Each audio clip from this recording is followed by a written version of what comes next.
अफवाहें चारों तरफ तेजी से फैल रही थी।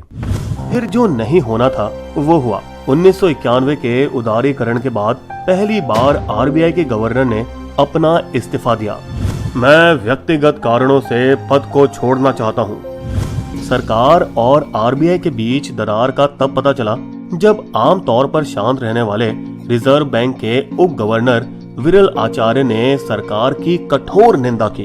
उन्हें आरबीआई की स्वतंत्रता का सम्मान रखना चाहिए था, वरना बाजारों में आग लग जाएगी। आम खुलासे की वजह थी 3 दिन पहले 23 अक्टूबर को आयोजित एक लंबी और उग्र भरी सभा, जो कि मुंबई के आरबीआई मुख्यालय में 9 घंटे तक चली, जहां सरकार और आरबीआई दोनों ने वित्तीय स्थिति को अलग अलग नजरिए से देखा।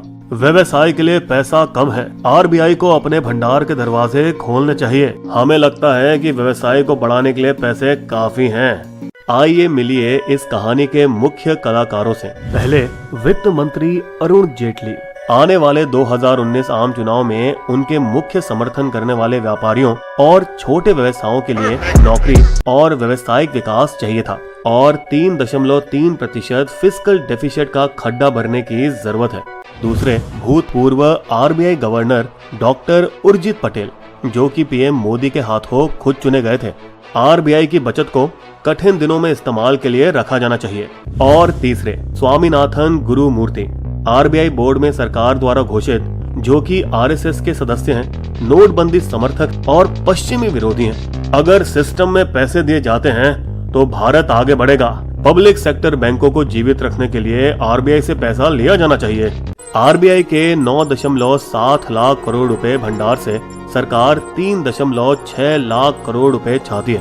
आरबीआई के पास लगभग 7 लाख करोड़ रुपए फॉरेन नोट और सोने के रूप में है और 2.7 लाख करोड़ रुपए भविष्य की आर्थिक संकटों का सामना करने के लिए अलग से रखी गई है। आरबीआई की बचत अक्सर सरकार को दी जाती है, जिन्होंने पिछले 5 सालों में 2,50,000 लाख करोड़ रुपए लिए हैं। उर्जित पटेल से पहले आरबीआई गवर्नर रघुराम राजन की अवधि के दौरान हमने सरकार को 3 साल में जितने पैसे दिए हैं उन्हें पिछले 10 सालों में भी नहीं मिले होंगे। रघु राजन की अवधि पर बिस्बो का वीडियो जरूर देखें। अब आरबीआई चिंतित है कि देश की जमा पूंजी रिजर्व राजनेताओं के हाथों लूट ली जाएगी, खासतौर पर चुनाव के नजदीक आने पर, जब हर कोई वोट जीतने के लिए ऐलान करते हैं। किसान कर्ज छूट, सब्सिडी, लागत पर एमएसपी प्लस 50%। लेकिन इस अगस्त कुछ बदला। उर्जित पटेल, जिन्होंने शुरुआत में नोटबंदी का समर्थन किया था, बिल्कुल बिस्बो की तरह, हमारा इस पर वीडियो भी देखें। अंतिम परिणाम घोषित होने के बाद उन्होंने अपनी राय बदल ली। विमुद्रीकरण असफल रही और उसका प्रभाव मुख्य स्तर था। 99.3% नोट बैंकिंग प्रणाली में लौटा दिए गए हैं। ये सरकार के लिए शर्मिंदगी थी, जिसने हमेशा इस बात पर जोर दिया। नोटबंदी कम नगद अर्थव्यवस्था की ओर एक साहसिक कदम था, करदाताओं का आधार बढ़ाया और आतंकवाद और काले धन के खिलाफ तगड़ा झटका है। अब प्रधानमंत्री मोदी ने 2 पूर्व संबंधित मुद्दों को साथ में मिलाकर एक नया कानून पारित करके रेड टेप काटने का प्रयास जारी रखा।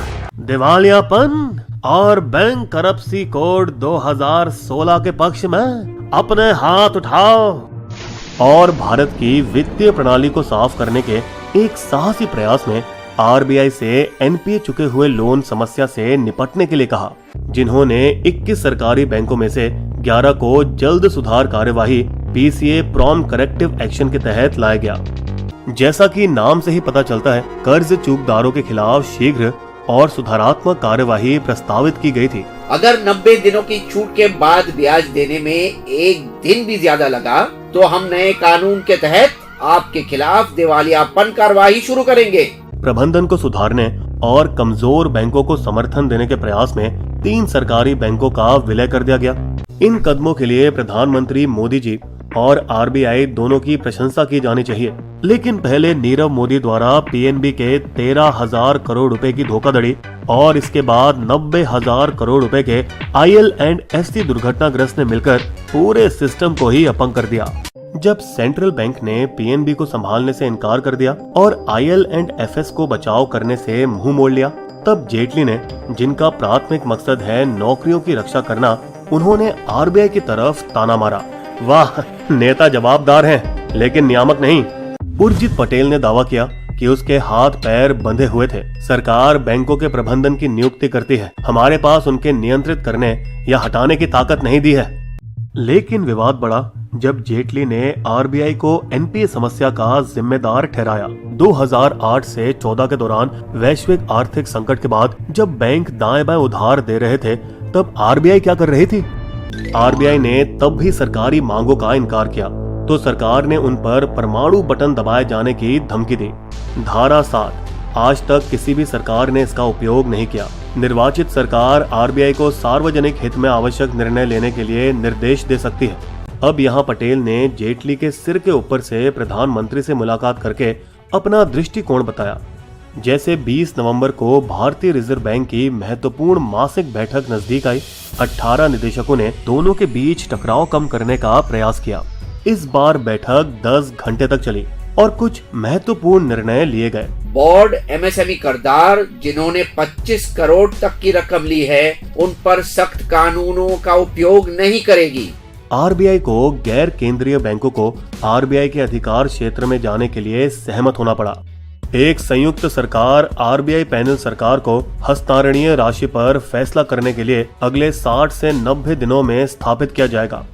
रिजर्व के सही स्तर पर हमेशा बहस हुई है और पहले से ही 3 पिछले पैनलों का विषय रहा है। 2013 मालेगांव पैनल, हर साल पर्याप्त मूल्य को रिजर्व में बचाना जाना चाहिए। 2004 थोराट पैनल, भंडार कुल संपत्ति का 18% होना चाहिए।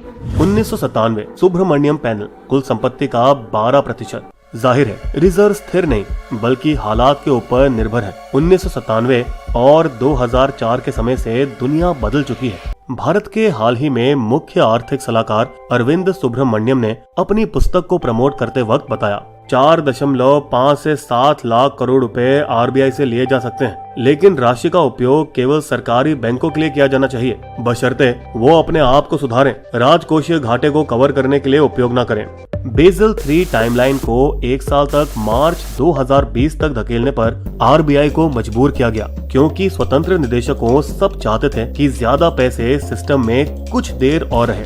बेसल 3 मापदंड बताते हैं कि जब सूर्य चमक रहा है यानी अच्छे दिन है, तब बैंकों को बचत करनी चाहिए, जिसका उपयोग संकट या बरसात के दिनों में किया जा सकता है। 14 दिसंबर को भारतीय रिजर्व बैंक की निर्धारित बैठक से कुछ दिन पहले ही उर्जित पटेल ने इस्तीफा देकर प्रतिवाद दिखाया कि उन पर स्वतंत्र निदेशकों द्वारा दबाव दिया जा रहा है और उनके काम में दखलंदाजी हो रही थी। सरकार ने तुरंत पटेल के बदले में अपना प्रतिस्थापन घोषित किया। वित्त मंत्रालय के शक्तिकांत दास नए भारतीय रिजर्व बैंक के गवर्नर होंगे। अब दिन आगे हैं कि जो विरल आचार्य ने हमें शुरुआती स्क्रीन में चेतावनी दी थी, उस पर अब ये जिम्मेदारी है कि उसकी भविष्यवाणी सच नहीं निकले। बिस्बो की शायरी। आरबीआई सरकार में तनातनी टकराव, उर्जित घर को चल दिए, देखो सस्ते भाव। आरबीआई धन को रखे मुश्किल वक्त के नाम, पर सरकार है चाहती आए आज भी